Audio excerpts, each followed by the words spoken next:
Buenas noches a todos mis amados hermanos.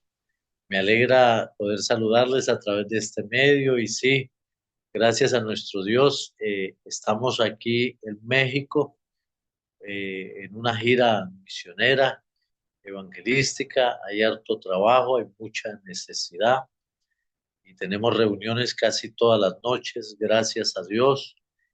Y sí, para los que no me distinguen, mi nombre es Edgar Hernández, servidor del Señor Jesús y su servidor también. Gracias al Señor, he sido pastor, evangelista, misionero, maestro de la palabra del Señor ya por 30 años largos, 30 años y algo más. Entonces, y estoy aquí para servirles y agradezco a Dios y al pastor Roberto, porque para mí es un privilegio poder compartir con ustedes esta clase. Bueno, mis amados, hoy entramos a la clase de homilética uno, clase número 3. Estamos viendo el tema, un panorama general de la Biblia. Hace 8 días en la clase anterior miramos un panorama general del Antiguo Testamento y les recomiendo que por favor repitan esa clase porque hay mucha información y aunque es mucha información, es información básica. Es como decir las vocales, el abecedario, es lo básico.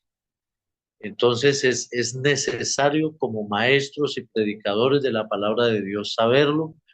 Entonces, por favor, repitan esa clase, si pueden, unas 3 veces, tome apuntes y cada vez que la escuche va a comprender un poco mejor y va a grabarse más esa enseñanza tan necesaria.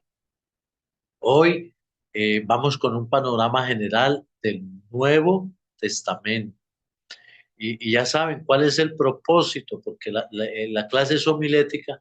Pues el propósito es que nosotros tengamos un contexto tanto del Antiguo como del Nuevo Testamento para que cuando elijamos un pasaje bíblico, una epístola, un libro del que vayamos a predicar, pues ya estemos ubicados, ¿no? Ya sepamos en qué momento se escribió eso, qué estaba ocurriendo en Israel, cuál era el momento religioso, histórico, por qué sucedió eso, cuáles eran los protagonistas en ese momento. Y créame, o sea, todo eso nos va a ayudar para desarrollar mejor nuestro mensaje, para predicarlo mejor y con más argumentos, ¿verdad? Y de una manera más clara y más bíblica. Entonces, hoy iniciamos nuestra clase, un panorama general del Nuevo Testamento que tiene el mismo propósito. Entonces, mis hermanos, vamos a iniciar mirando qué pasó en el periodo intertestamentario. ¿Cuál es el periodo intertestamentario? O sea, lo que sucedió entre el Antiguo Testamento y el comienzo del Nuevo Testamento. ¿Qué sucedió ahí? Eso es bueno también saberlo porque nos conecta con el Nuevo Testamento y el comienzo de los evangelios y el ministerio de Jesús.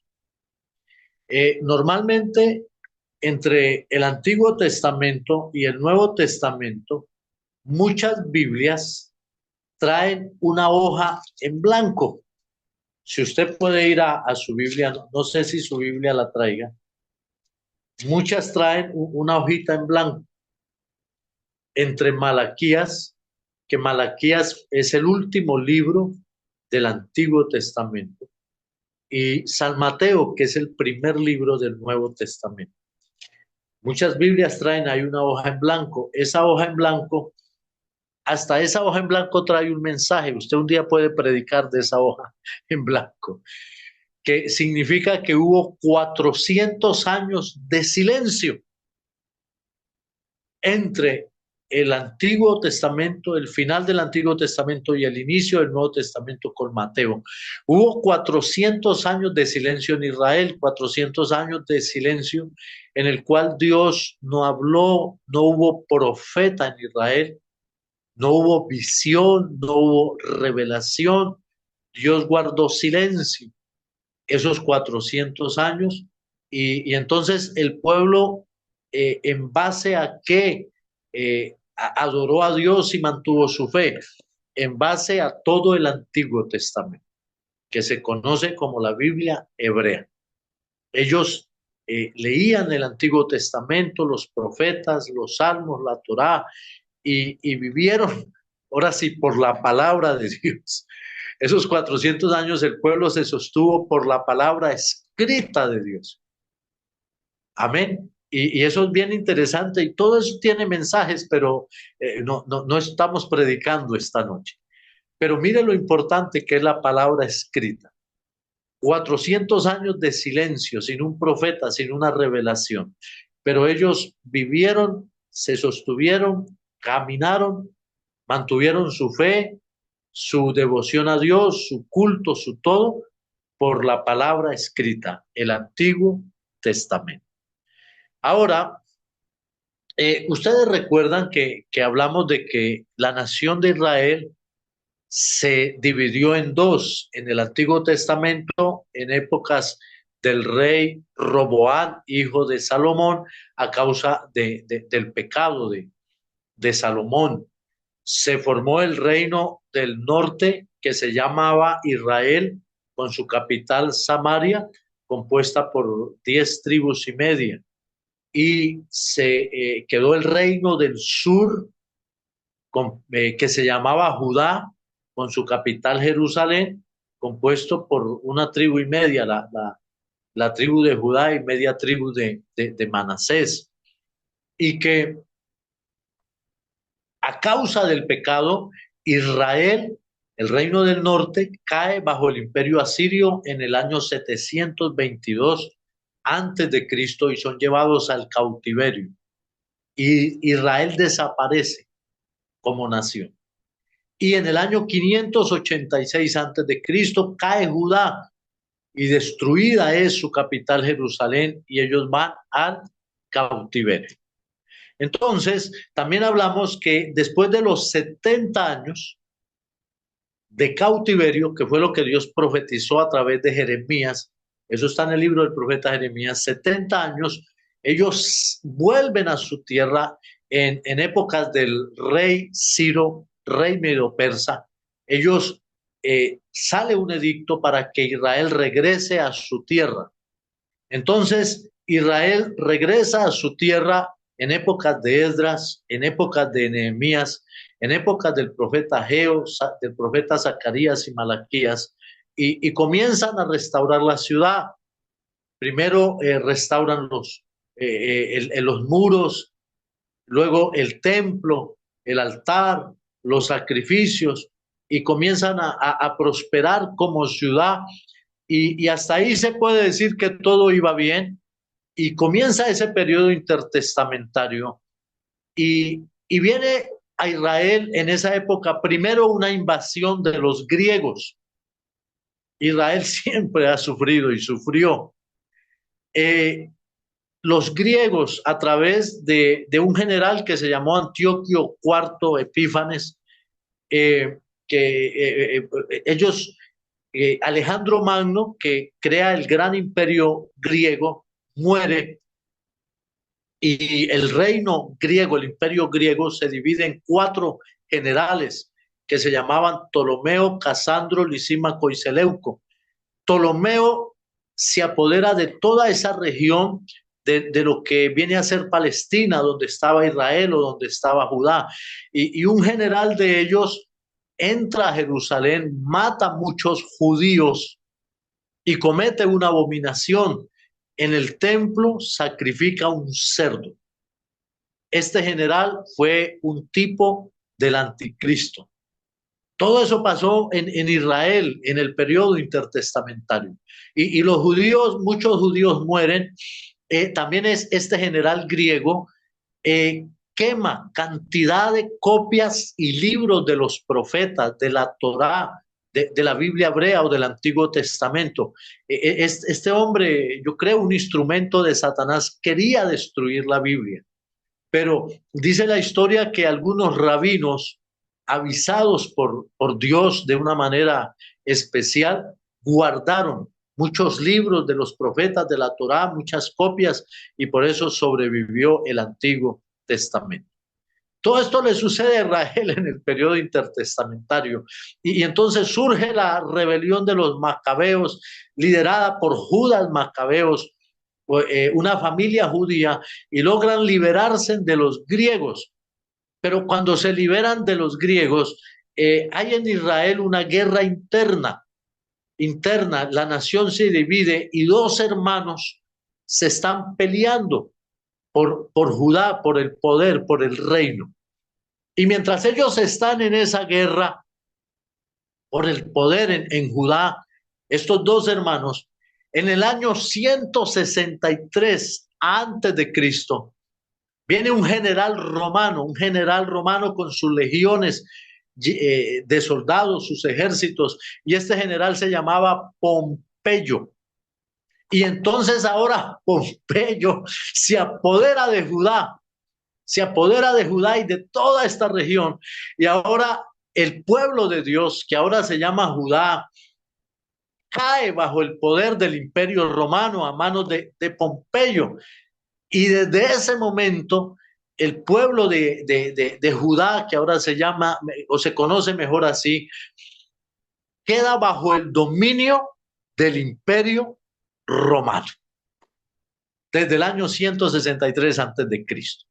Entonces, cuando aparece nuestro Señor Jesucristo y Juan el Bautista, que aparece primero a predicar, y luego el Señor Jesús, entonces la nación de Israel, el pueblo de Dios, estaba reducido a unas provincias y estaba bajo el dominio del Imperio Romano, oprimidos completamente por el Imperio Romano. Entonces, ya el pueblo de Dios estaba compuesto por Judá, con su capital Jerusalén, que estaba al sur. En la mitad estaba Samaria y más arriba estaba Galilea, que también pertenecía a Israel o al pueblo judío. Y ahora ya no era una nación independiente, eran provincias que pertenecían al Imperio Romano. Imagínense, se pueden decir que eran como estados del Imperio Romano. Ya no era una nación libre, independiente, Israel. Y estas tres provincias, Judá, Samaria y Galilea, que formaban el pueblo de Dios, pertenecían a una provincia más grande, que también estaba dominada por el Imperio Romano, y esta provincia más grande se llamaba, o los romanos la llamaron Palestina. Fueron los romanos los que le pusieron el nombre de Palestina a esa tierra, y lo hicieron para ofender al pueblo judío, porque Palestina viene de la palabra Filistea. Filistea. Y si usted recuerda, en el Antiguo Testamento, los filisteos eran enemigos acérrimos de Israel, enemigos a muerte. Entonces, los romanos, para ofender al pueblo de Israel y tratar de quitarle su identidad al pueblo judío, llamaron a esta tierra Palestina. Y entonces allí estaba el pueblo de Dios, oprimido bajo el Imperio Romano, ahora en una tierra llamada Palestina. Y en ese contexto es que nace el Señor Jesucristo. Ahora, algunos detalles bien interesantes y necesarios saberlos. Galilea, que estaba al norte, era conocida como Lucas la menciona, Galilea de los gentiles. Galilea en aquella época tenía una mala fama, una mala reputación religiosamente, espiritualmente. Los judíos de Jerusalén miraban a Galilea como un pueblo contaminado, pecador. ¿Por qué? Porque allí en Galilea habían muchos gentiles, muchísimos gentiles, porque Galilea se había vuelto una zona comercial, muy comercial, porque por ahí pasaba una ruta comercial donde entraban y salían muchos comerciantes que iban a Damasco y a Tiro y a Sidón. Entonces Galilea era muy comercial en aquella época y había mucho extranjero, había mucho gentil. Y usted sabe que para los judíos los gentiles eran pecadores, eran ciudadanos indignos de tercera categoría. Ese era Galilea, donde el Señor Jesús estableció su ministerio. Y si hablamos un poquito de la ciudad de Nazaret, donde Jesús vivió y también estableció su ministerio, pues peor. Nazaret consideraba, imagínese hoy un barrio peligroso de su ciudad o de su país. Imagínese un barrio peligroso donde viven personas muy pobres, con mucha necesidad, hay pandillas, hay grupos revolucionarios. Ese era Galilea. Y allí el Señor Jesús estableció su ministerio. Entonces, cuando vayamos a hablar del ministerio de Jesús, a predicar de Jesús en Galilea y en Nazaret, tengamos en cuenta todo esto. Por eso es que cuando un discípulo llamó al otro, Felipe, a Natanael, Natanael dijo, Felipe le dijo que Jesús era de Nazaret. Y por eso Natanael dijo, ¿y de Nazaret puede salir algo bueno? Imagínense dónde se crió Jesús, dónde estableció su ministerio Jesús, en una zona fea, pobre y peligrosa. Pero así son las cosas del Señor.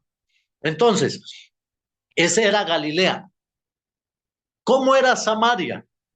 ¿Cuál era Samaria?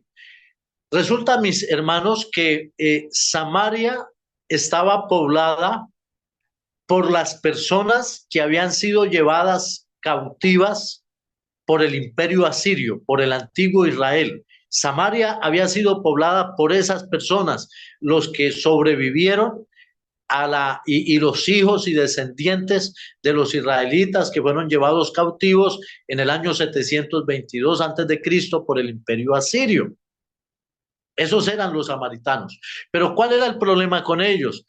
Que estos israelitas se habían mezclado con otras naciones, se habían casado y habían tenido hijos con otras naciones. Entonces, muchos de estos samaritanos eran mezclados, ya no eran judíos puros, era una mezcla. Por eso los judíos los veían como impuros.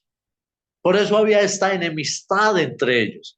¿Se acuerda cuando San Juan capítulo 4, Jesús y la mujer samaritana, y ella le dice, pero es que judíos y samaritanos no se hablan? Por eso, porque los judíos miraban a los samaritanos como pecadores, como personas indignas, como personas que se habían contaminado con otras naciones, y entonces ya no eran herederos de la promesa, ya no eran puros, eran unos pecadores indignos. Y entonces los samaritanos estaban ofendidos por eso, y había esa enemistad entre samaritanos y judíos. Pero allí también Jesús fue a predicar y desarrolló su ministerio. Y más al sur estaba Judea. Entonces, Judea, que tenía la capital Jerusalén, se consideraban los judíos puros, los que no se habían mezclado, los más religiosos, los más apegados a la ley, los que conservaban la tradición, los que tenían el templo, los que se creían más santos y juzgaban y condenaban a los demás. Ese, ese era el contexto, mis hermanos, de donde nació el Señor Jesús, donde desarrolló su ministerio, el contexto de los evangelios. Otra cosa a tener en cuenta es que había gran pobreza y mucha violencia en aquellos días, en estas provincias. No eran tiempos fáciles. Eran tiempos de mucha violencia, de opresión, de resentimiento contra Roma. Era tiempo y de mucha pobreza. Allí en Palestina, en Judea, en Samaria, en Galilea, había pobreza, había mucha necesidad como resultado de ese sistema económico y político bajo el cual ellos estaban oprimidos. No eran días fáciles. Ahora, el contexto religioso, miremos ahora un poquito el contexto religioso de, de, de los días del Señor Jesús. En Israel habían varios grupos, en el pueblo de Dios, usemos la palabra, habían varios grupos que ejercían influencia dentro de Judá, dentro de Galilea. Uno de estos grupos se llamaba los saduceos, que son muy mencionados en los evangelios. Entonces, cuando usted lea y que estaban los saduceos y que los saduceos se enfrentaron al Señor Jesús, ¿quiénes eran los saduceos? Primero, ellos adoptaron este nombre saduceos por Sadot. ¿Quién era Sadot? Fue sumo sacerdote en los días del rey Salomón. Fue un sumo sacerdote bueno, aceptable, agradable a Dios. Entonces, de ahí ellos toman el nombre saduceos. Entonces, los saduceos, mis amados hermanos, estaban conformados por familias sacerdotales, pero familias sacerdotales que eran líderes, influyentes, dirigentes en el pueblo de Dios o en el pueblo de Israel. Estaban conformados también por los principales comerciantes de la nación, o sea, los que manejaban el dinero, los dueños de los negocios, de la economía, pertenecían a los saduceos. Por familias ricas del campo. Claro, en aquella época también había agricultura, todo eso. Y las familias ricas del campo pertenecían a los saduceos. O sea, los saduceos era un grupo elitista, era un grupo exclusivo, donde solo podían pertenecer personas influyentes, millonarias, educadas, y el resto quedaban por fuera. Eran el grupo religioso estrato 10 de la nación. Esos eran los saduceos. Había otro grupo que eran los sacerdotes, otro grupo religioso en los días de Jesús. Los sacerdotes. ¿Quiénes eran los sacerdotes? Estaban compuestos por los levitas. Ya sabemos que el sacerdocio Dios se lo dejó a la tribu de Leví.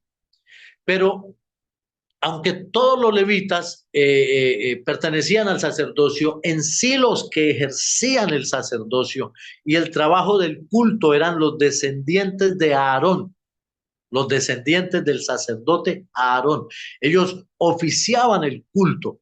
El resto de levitas eran como, podemos decir hoy, ujieres, los que aseaban, ayudaban y colaboraban, pero los que dirigían el culto como tal eran los descendientes de Aarón, eran los responsables de el culto. Bueno, otro grupo religioso en los días de Jesús, llamado los fariseos, muy famoso, ¿verdad? ¿Quiénes eran los fariseos? Los fariseos se conocían por su estricto apego y cumplimiento de la ley. Para ellos, la ley y el templo eran más importantes que Dios mismo y las personas. El problema es que cayeron en un extremo, que dejaron de adorar a Dios por adorar en sí el templo.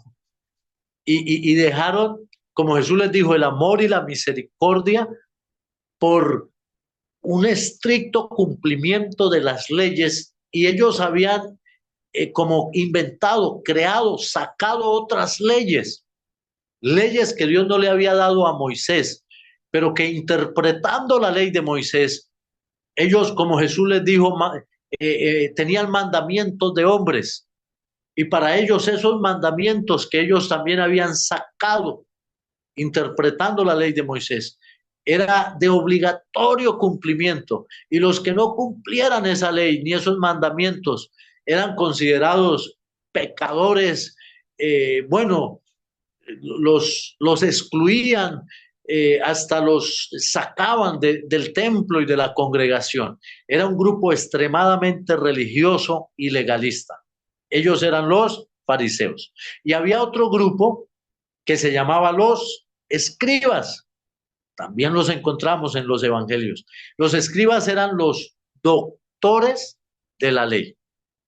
Estaban dedicados, totalmente, dedicaban su vida al estudio y a la enseñanza de la ley al pueblo.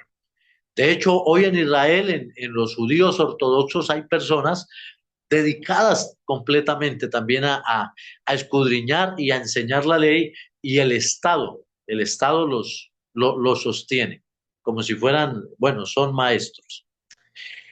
Bueno, hasta ahí vamos bien, conociendo el entorno del Nuevo Testamento, del que muchas veces leemos y predicamos.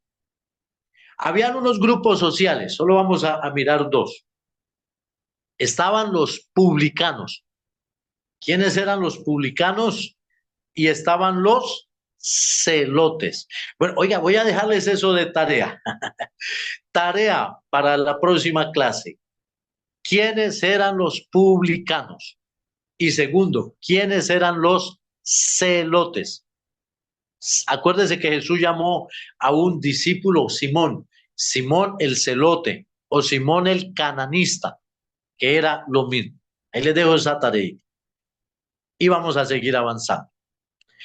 Entonces, este sistema social y religioso en Israel excluía a los extranjeros o a los gentiles. Ellos no podían estar en el templo, no podían pertenecer a esta élite religiosa, estaban por fuera. Acuérdese que para los judíos los gentiles eran como personas de tercera categoría, no era la ley de Dios para ellos, no eran las promesas de Dios para ellos, éramos pecadores. Entonces, ¿quién más estaba por fuera?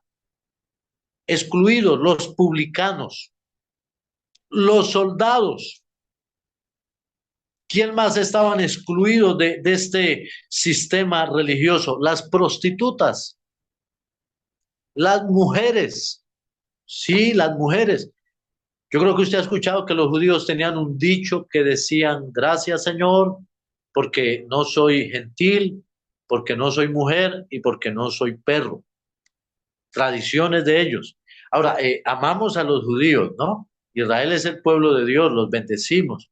No estamos señalando nada, estamos contando un contexto histórico que pasó en aquel tiempo de Jesús en Israel.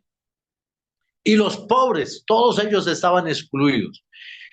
Ahora, Jesús nace, ¿y dónde nace Jesús? ¿Jesús nace dentro de los saduceos? No. ¿Era sacerdote levítico? No. Jesús era de la tribu de Judá. O sea, Jesús no nace en ninguna clase privilegiada. Jesús no era ni de los fariseos, ni de los sacerdotes, ni de los ancianos de Israel, ni de los comerciantes, ni de los poderosos. Jesús nace dentro de una familia pobre, normal, excluida de todos estos grupos sociales y religiosos. Ahí nace el Señor Jesús. Jesús, o sea, era un excluido más, un ciudadano raso, común, lo más corriente, perteneciente a una familia pobre de Israel. Ahí nació el Señor Jesús. De todo eso, por favor, saque enseñanzas, saque prédicas. Amén, vamos bien. Y ahí el Señor comienza a desarrollar su ministerio y va y se establece en Galilea, en una tierra de mala fama. Oh, Dios tiene un humor para hacer las cosas maravilloso. Bueno, los cuatro evangelios que describen la vida y el ministerio y la muerte y la resurrección y las enseñanzas del Señor Jesús. Entonces, los cuatro evangelios, vamos a mirar ahora los cuatro evangelios, son totalmente cristocéntricos. ¿Ok? Totalmente cristocéntricos. Primer evangelio que se escribió, el evangelio de Mateo. Ya vamos a mirar entonces una estructura de los libros del Nuevo Testamento. Una estructura de los libros del Nuevo Testamento. Primer evangelio que se escribió, el evangelio de Mateo. Para que tengamos en cuenta cuando leamos los evangelios y vayamos a predicar de un evangelio. Entonces le voy a dar aspectos generales. ¿Quién escribió el evangelio de Mateo? El mismo apóstol que lleva su nombre, que pertenecía a los 12, Mateo. Mateo describe a Jesús como el rey. Él se enfoca en mostrar a Jesús como el rey de los judíos, el rey, el Señor. Y por eso el tema principal del Evangelio de Mateo es el reino de Dios, el reino de los cielos. Ese es el tema principal del libro de Mateo. Y Mateo fue escrito para los judíos, pero judíos que ya habían escuchado el Evangelio, que ya conocían el Señor Jesús y de pronto estaban así como tambaleando en su fe. Entonces, Mateo les escribe este Evangelio para afirmarlos y que ellos afirmaran su fe que Jesús era el rey y que Jesús había traído el reino de Dios.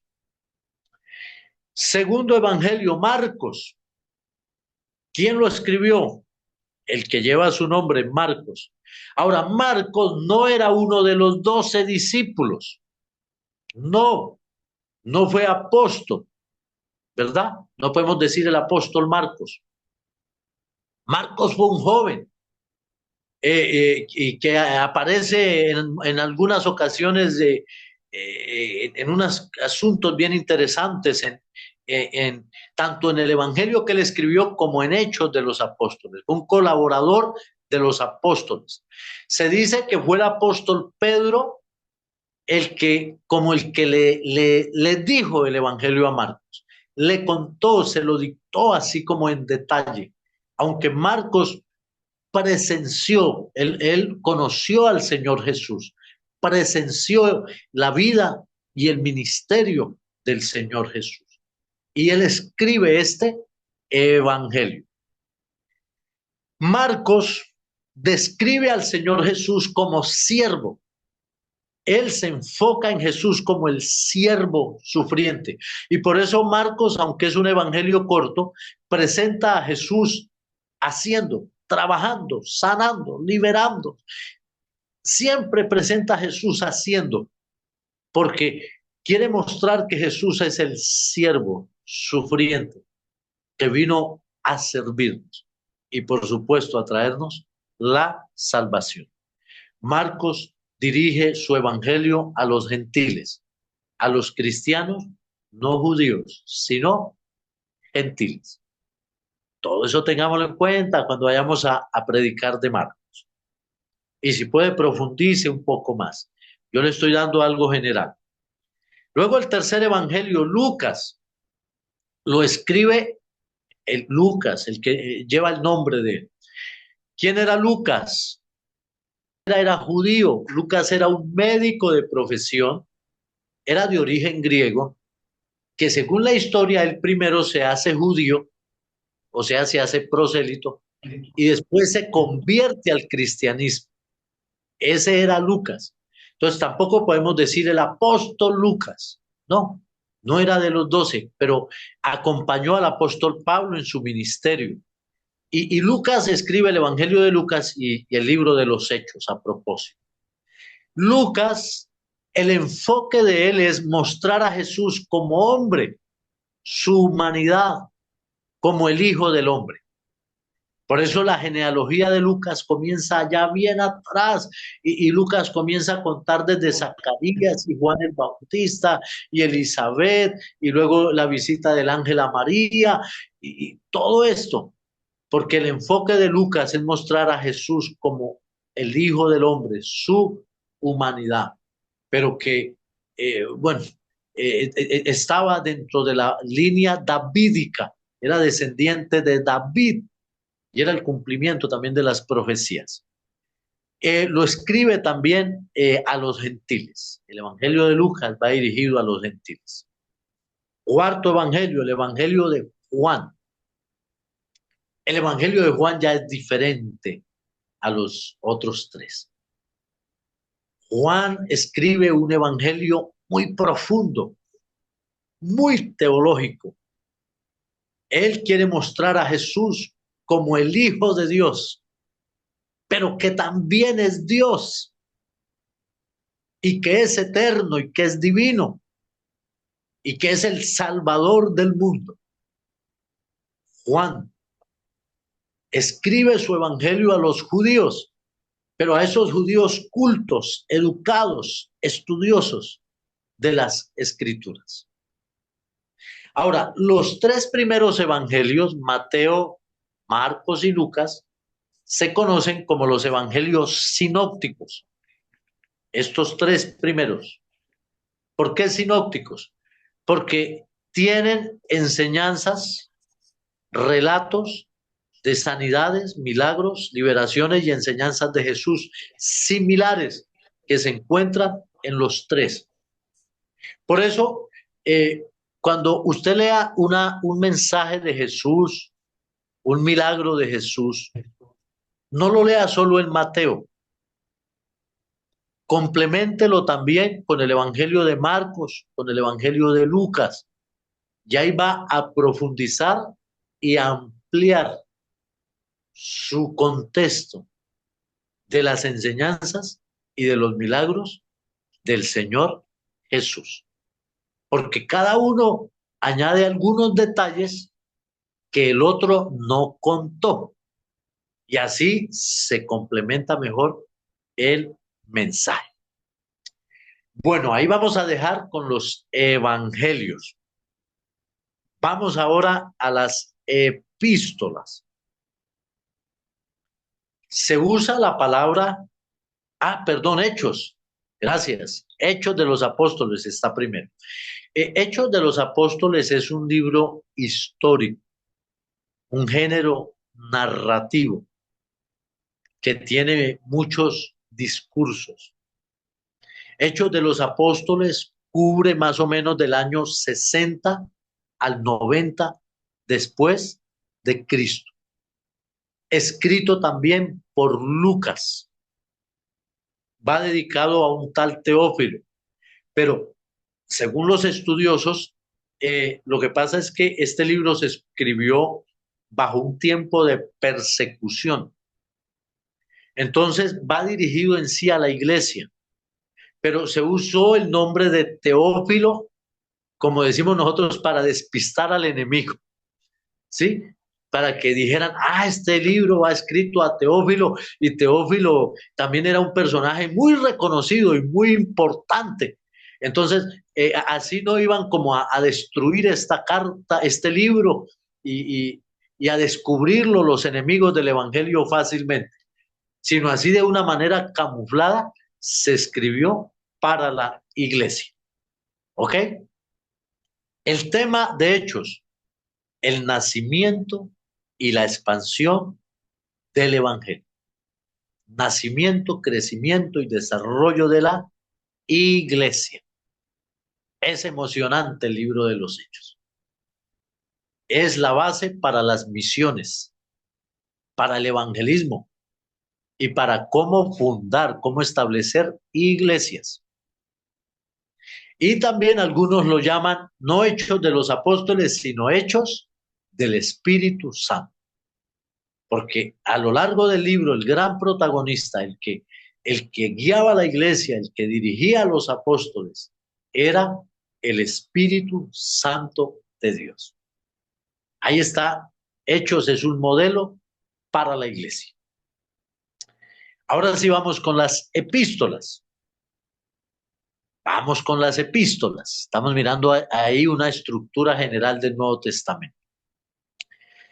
Se usa la palabra carta o epístola.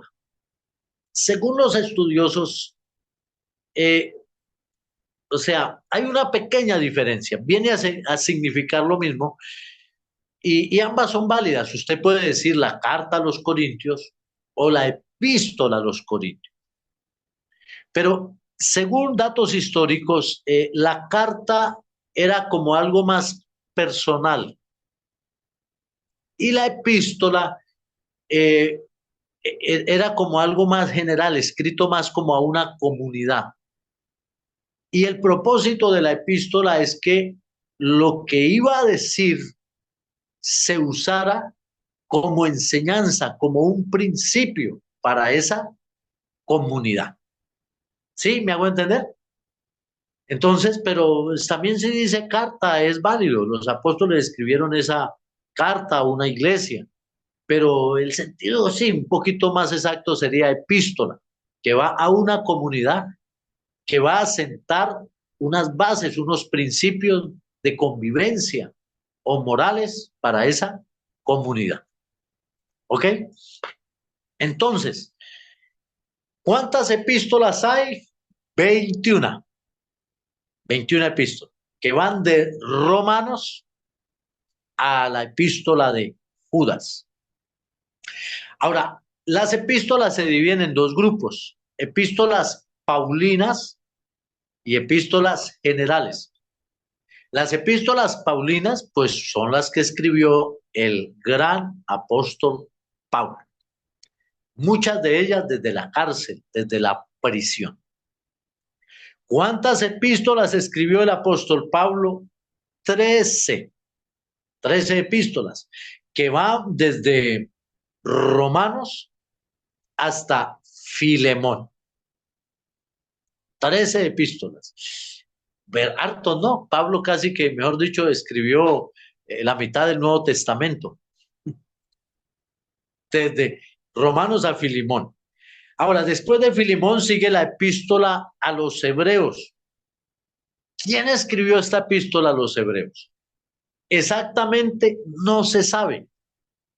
Algunos eruditos creen y dicen que fue el apóstol Pablo. Por su estilo, por la profundidad de esta epístola, se cree que fue el apóstol Pablo. Pero la epístola no dice. Algunos otros creen que fue Bernabé.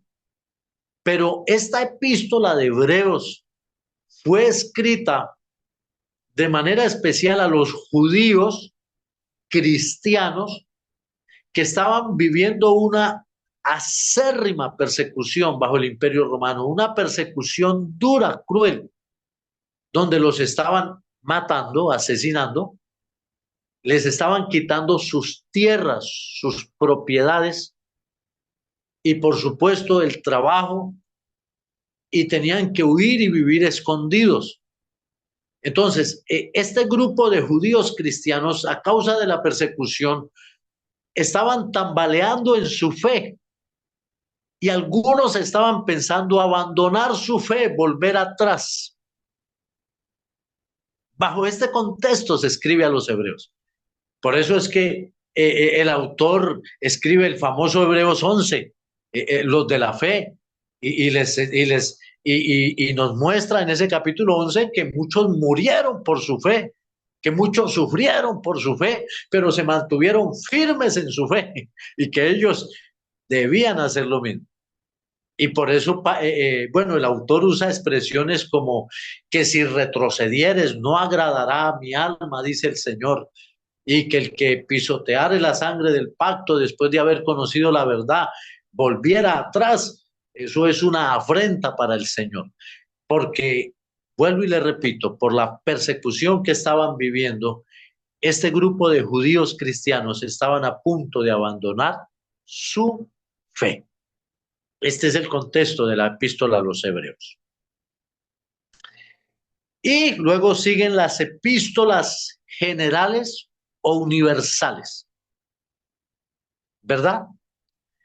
que ahí está primera y segunda de Pedro, primera, segunda y tercera de Juan y Judas. Ahora, quiero aquí enseñarles algo más. La forma correcta de pronunciar estas epístolas. Te dirá, ¿cómo así, hermano? Bueno, cuando citamos una epístola escrita por el apóstol Pablo, se dice de ejemplo. Ah, no, perdón, se dice a, corrijo.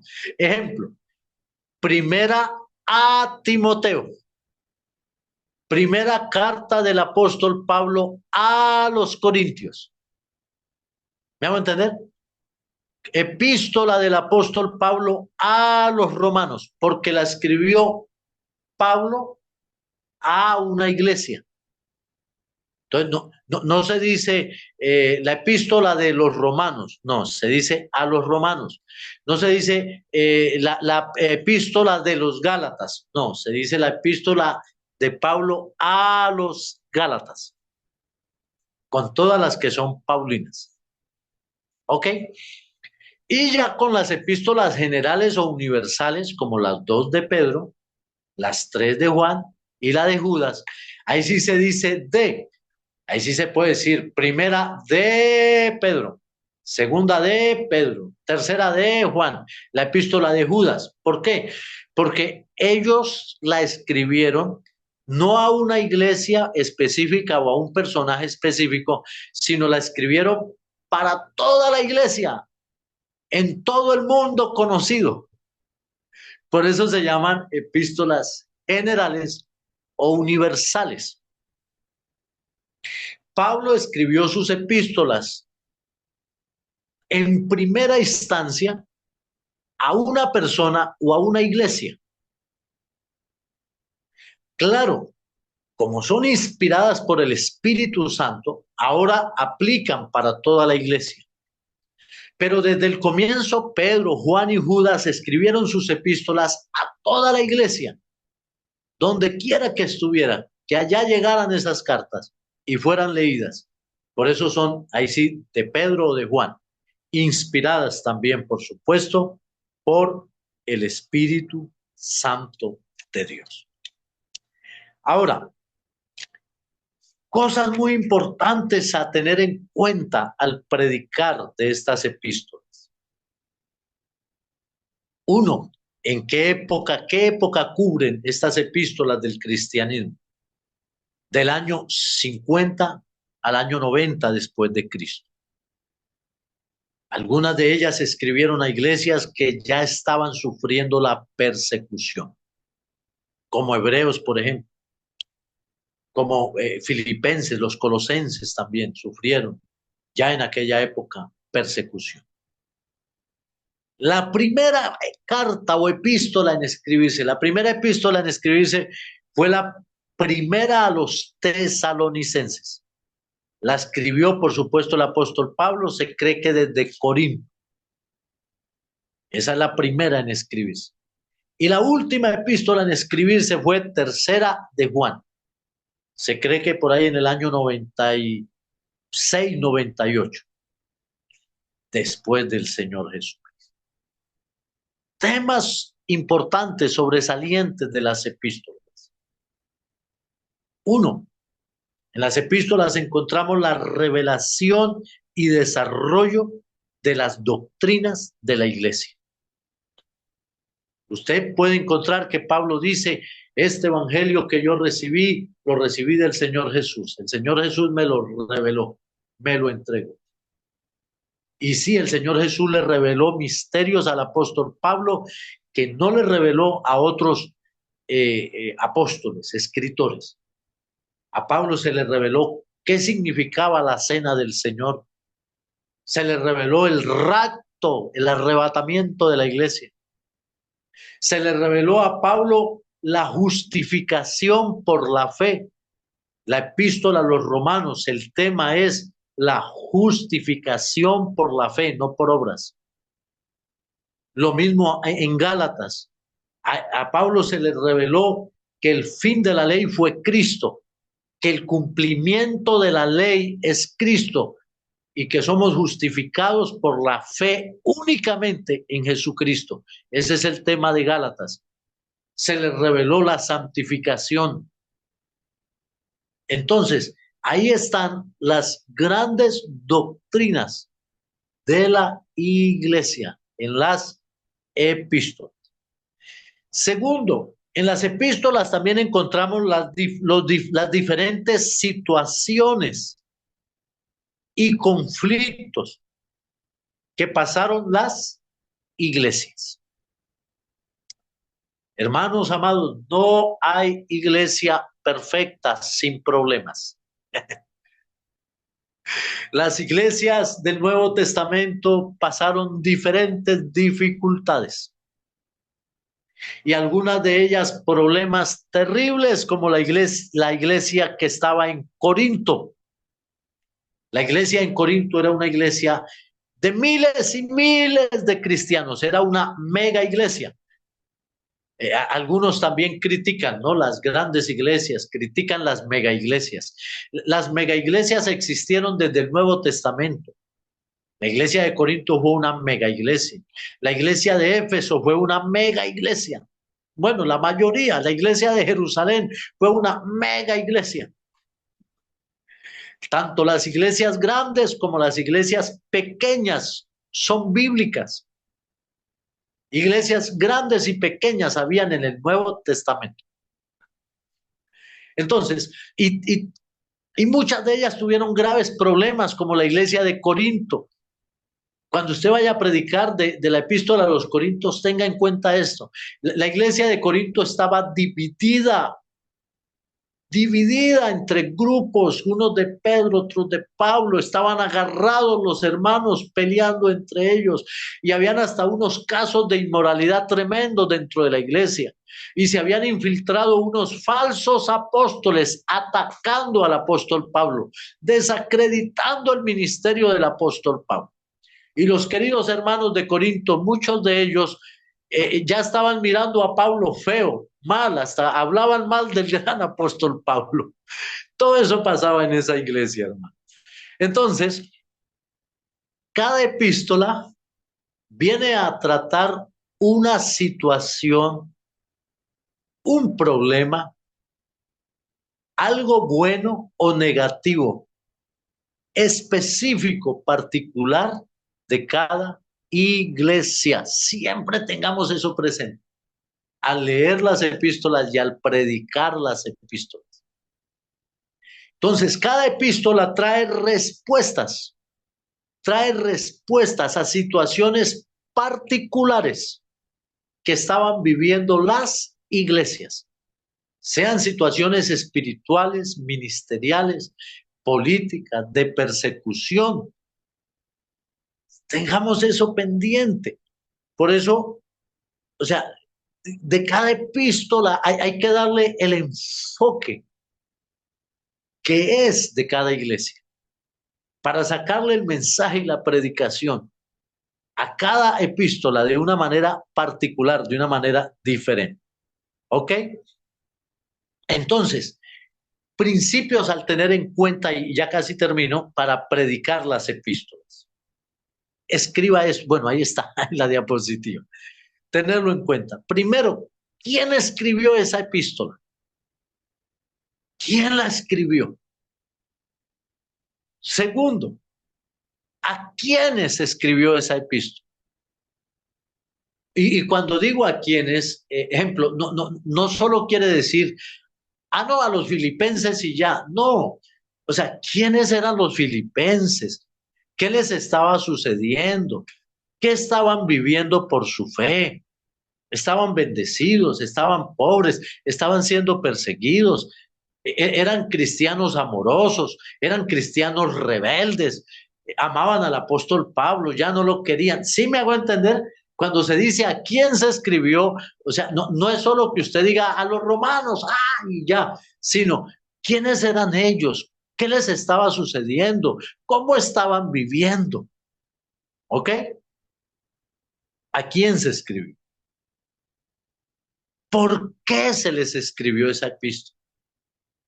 ¿Por qué? Había un problema, se les estaba animando, exhortando. ¿Cómo vivían ellos? ¿Qué estaba sucediendo? Pablo les quiere enseñar una doctrina, les quiere responder alguna pregunta. Todo eso es importante tenerlo al predicarlo. Entonces, es muy importante conocer ese contexto histórico que estaban viviendo los destinatarios de cada epístola. Bueno, eso ya es hermenéutica, hermanos, pero por eso, mire, es importante que nosotros sepamos distinguir las doctrinas de los temas circunstanciales y culturales en las epístolas. Por eso, cuando no hay una interpretación correcta, se sacan doctrinas de cosas que eran circunstanciales en ese momento para las iglesias. Y le coloco algunos ejemplos, que las mujeres usaran velo. Eso era algo circunstancial que Pablo usa para solucionar un problema, un malentendido dentro de una iglesia, pero no es una doctrina que todas las mujeres tienen que usar velo, ¿sí? Cuando Pablo le dice a Timoteo, y por causa de tu estómago toma un poco de vino, o sea, son cosas circunstanciales, específicas para una situación, un momento, pero no se puede hacer una doctrina a todos a tomar vino. Entonces, nosotros, ¿por qué les hablo esto, mis hermanos? Porque nosotros vamos a enseñar y a predicar la palabra. Entonces, nosotros debemos aprender con la experiencia y la ayuda del Espíritu Santo y el estudio, sobre todo al predicar las epístolas, que es donde salen tantas cosas así extremas, que sepamos diferenciar las doctrinas fundamentales de la fe de cosas culturales, circunstanciales, particulares, que estaban viviendo las iglesias en ese momento, pero que no se pueden aplicar como una doctrina general para toda la iglesia por el resto bueno, del tiempo. Amén. Vamos ahí bien, mis hermanos. Entonces, todo esto tenerlo en cuenta al predicar las epístolas. Tener en cuenta el tema de la epístola, o si es un problema que iba a solucionar, ya lo hablamos, una situación específica que había en cada iglesia. Tener en cuenta que las epístolas traen respuesta entonces a situaciones particulares, específicas que vivían cada iglesia y a veces hermanos. Tener en cuenta el tono de la epístola. Usted dirá, ¿cómo hacía el tono? Sí, sí, sí, Pablo los estaba exhortando, o la epístola, si es una epístola general, si el escritor está hablando en una forma de exhortación, así como Judas, Judas el tono es exhortativo, o si es como a los filipenses, los colosenses, que es un tono de amor fraternal, de elogio, si es un tema de reclamo. Todo esto es importante, mis hermanos. ¿Ok? Y lo que le dije, saber distinguir de las doctrinas, de esos asuntos particulares, culturales, específicos. Y termino con esto. Bueno, ahí dejamos las epístolas, termino con esto. Luego sigue el libro de Apocalipsis. Ahí no me demoro, solo les quiero dejar esto. Apocalipsis o el libro de Revelación. Es un libro totalmente escatológico. ¿Qué es escatología? Escatología es la profecía bíblica. Escatología significa eventos futuros. Lo escribe el apóstol Juan, exiliado en la isla de Patmos entre el año 96 y 98 después de Cristo, bajo una gran persecución que estaba viviendo la iglesia en épocas del Imperio Romano bajo el emperador Domiciano. Así se llamaba. Es un libro profético que se debe interpretar no igual que las epístolas, no igual que los evangelios, sino que usa mucha simbología, mucha tipología, mucha figura simbólica, nombres, números, y va ligado con el libro de Daniel. Ok, mis hermanos, ese es Apocalipsis, alguna clave para interpretar de Apocalipsis en el capítulo 1, el versículo que dice, cuando el Señor Jesús le dice a Juan, estas son las cosas que has visto pasado, estas son las cosas que son presente y estas son las cosas que han de ser futuro. Esa es la clave para interpretar Apocalipsis.